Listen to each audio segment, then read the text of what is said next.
NFL draft season is truly a wonderful time. The NFL draft cycle gives each fan base some level of hope, no matter how poor their previous season went. And usually, if your previous season went pretty poorly, that means you'll have even more hope because your team has a high draft pick. And this is because you get to add a new, exciting young prospect onto your roster and spend the next 3 months convincing yourself that this player will change the trajectory of your favorite team. Now, there are different levels of how fans interact with the NFL draft. Some fans just get the notification on their phone on draft night of who their favorite team drafted and say, cool, excited to see them play when the season starts. Some fans will watch draft night and eagerly await their team's pick and immediately go look for some highlight videos on YouTube showing their players' best throws or try to grind some O-line tape. And then we have the sickos.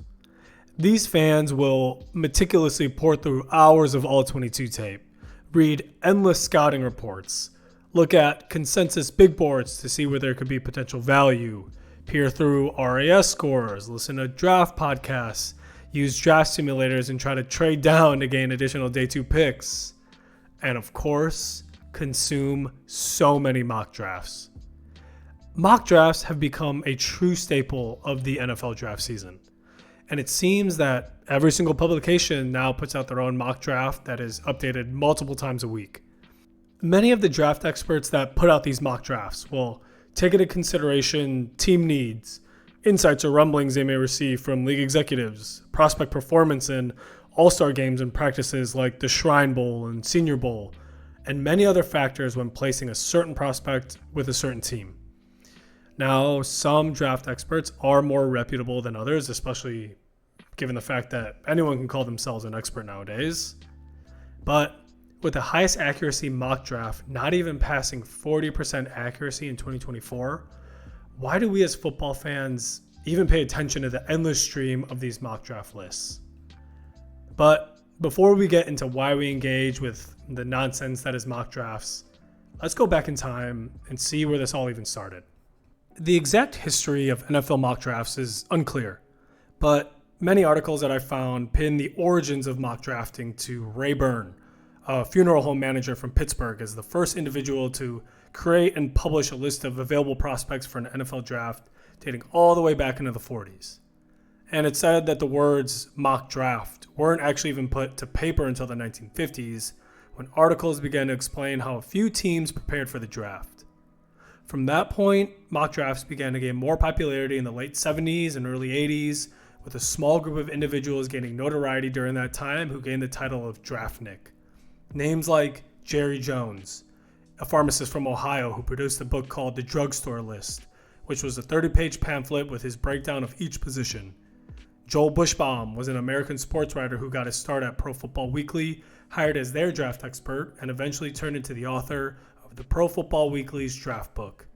And most notably, Mel Kiper Jr., who became the biggest name out of that group when he signed to ESPN in 1984 as their NFL draft expert and had his most notorious moment at the 1994 NFL draft when he criticized Colts general manager Bill Tobin for passing on quarterback Trent Dilfer.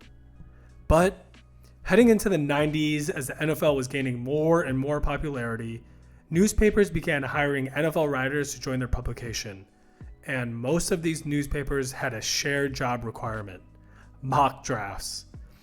This was an interesting inflection point in the history of mock drafts, because as more writers were publishing their mock drafts and as mock drafts became more accessible, draft information that was previously shared by team executives to journalists now became widespread public information.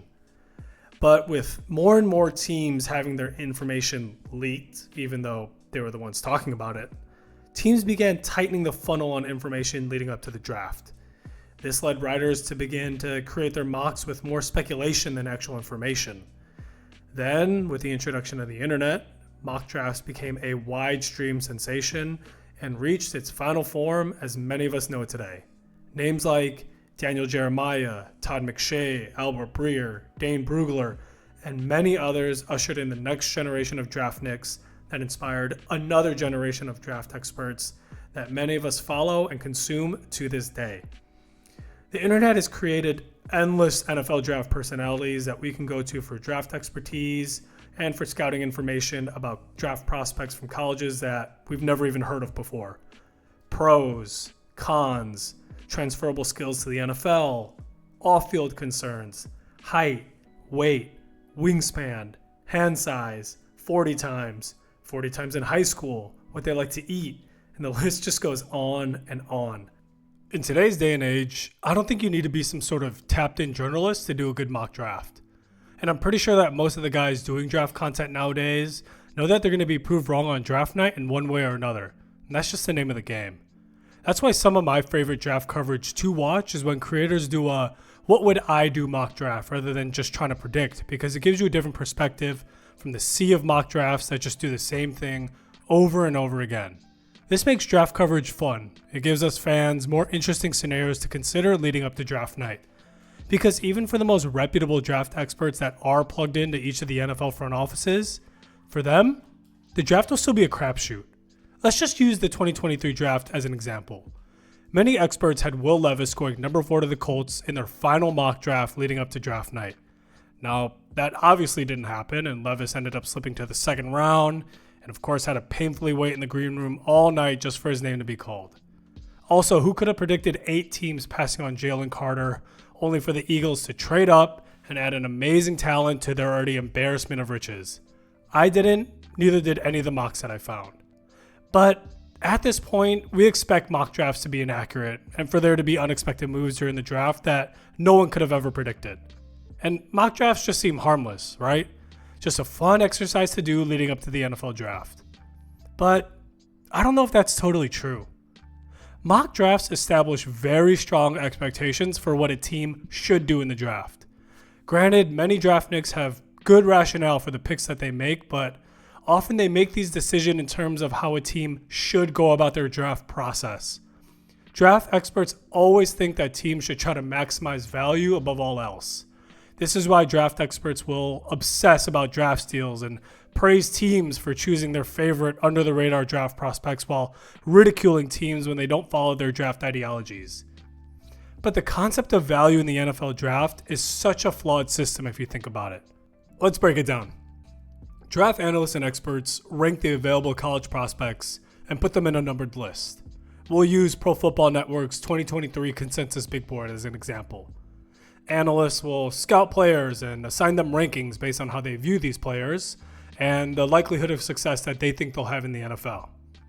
Then during the draft cycle, analysts and experts will make mock drafts based on player rankings that they created and set expectations for fans on where a player should be drafted based on their own arbitrary rankings.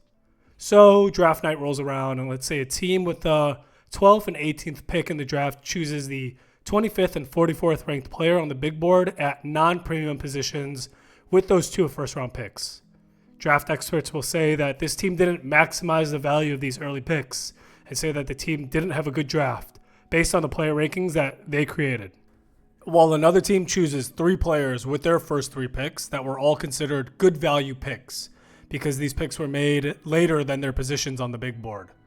Draft experts will say that this team had a great draft, especially because, in one analyst's opinion, this team landed 3 of my top 45 prospects in the first 2 days of the draft.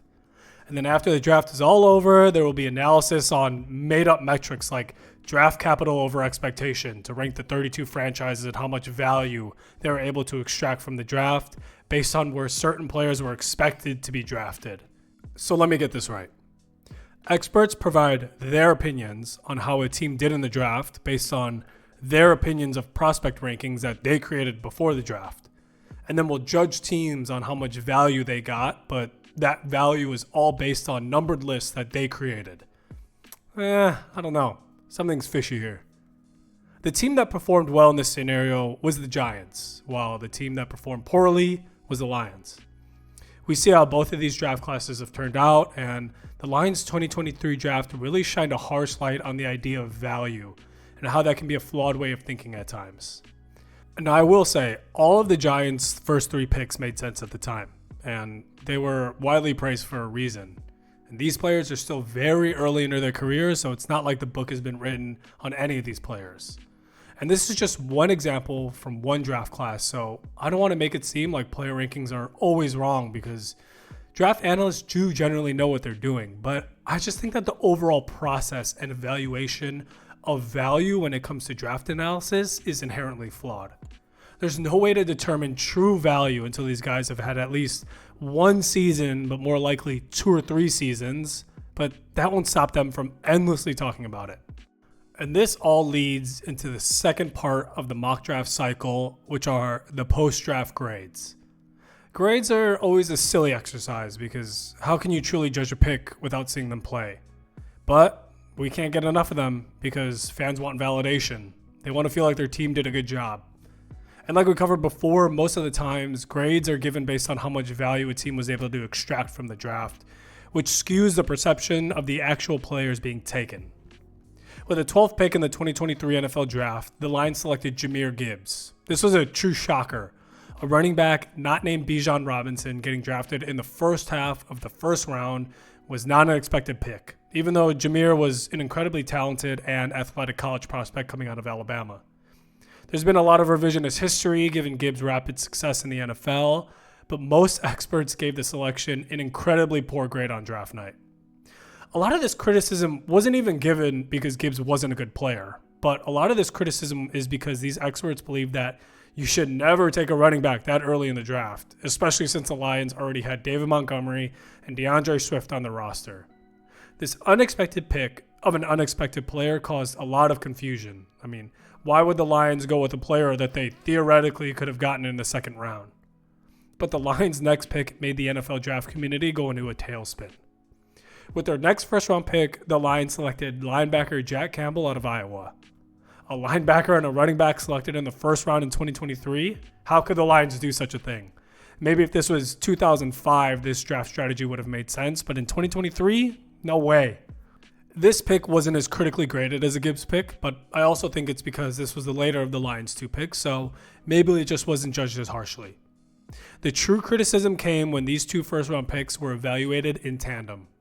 I mean, some experts graded the Lions' 2023 draft as an F. Now, this author did walk this back later on and even prefaced the grade by saying that this take could get exposed in 2 or 3 years, which it definitely did. Experts want to be right. No one wants to feel wrong in any profession, and if the decisions of certain teams don't fit your way of thinking, you're going to react negatively, even though you aren't in those draft rooms, and you don't fully understand a team's rationale for choosing a certain player. These 2 picks also shined a light on the term positional value. Positional value refers to the relative importance and compensation of different positions in the NFL. Quarterbacks get paid the most, thus they have the highest positional value, while a player like safety doesn't get paid as much, so they'll have a lower positional value. This is good and all, but who's to truly say how much teams care about positional value? No one really knows, but draft experts, they sure do care about it.